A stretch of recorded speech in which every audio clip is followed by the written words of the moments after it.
Postavimo si vprašanje, katera žival v tem našem živalskem svetu dela krepilne vaje? Človek? Ja, najbrž je ravno človek tisti, ki edini zares dela krepilne vaje. In zakaj je to dobro? Normalno ima telo svojo držo, ki mu zagotavlja optimalno gibanje, in to gibanje brez okvar tetiv, mišic in sklepnih struktur.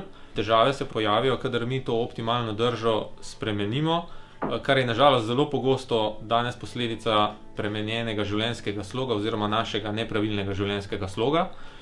Zaradi dolgotrajnega sedenja in dominiranja delovnih procesov, ki jih imamo pred sabo, se pojavi nesorazmerje, zaradi tega, ker oslabijo s časoma mišice, ki stabilizirajo lopatice in zagotavljajo pokončno držo v vratni hrbtenici.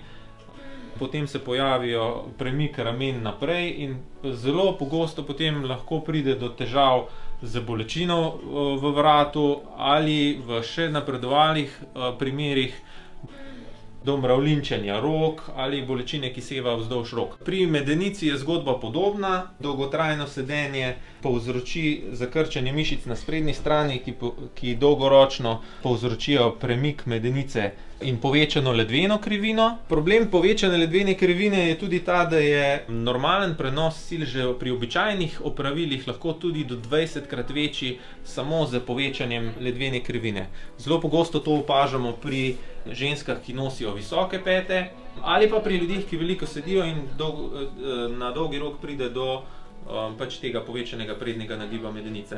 Zaradi povečanega prednjega nagiba medenice zelo pogosto potem opažamo podrto os spodnjih udov, pojavijo se težave v kolenskem sklepu, zaradi tega, ker potem pogačica ne drsi po svoji ustaljeni poti, ampak neenakomerno obremenjuje kolenski sklep.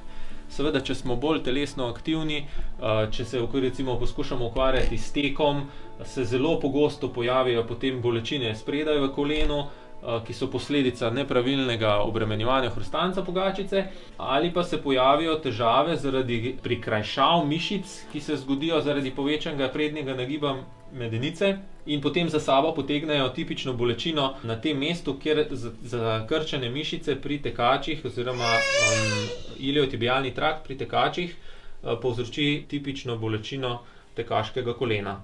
Sama podrta biomehanika klepov je problematična tudi zaradi tega, ker povzroči podrto statiko stopalnega loka.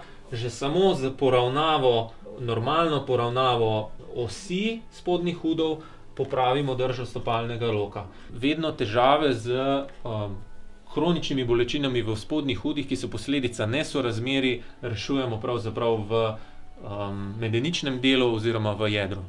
Človek, če bi se veliko naravno gibal, dovolj naravno gibal, ne bi potreboval teh dodatnih krepilnih vaj. Kajti naravno gibanje bi naše telo uravnotežilo.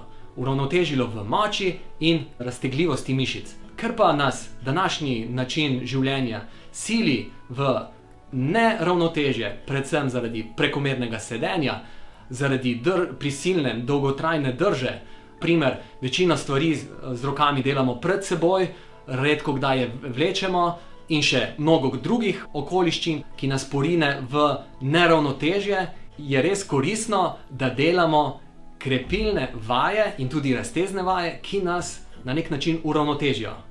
Za ohranjanje tega ravnotežja pa jaz osebno svetujem čim več naravnega gibanja.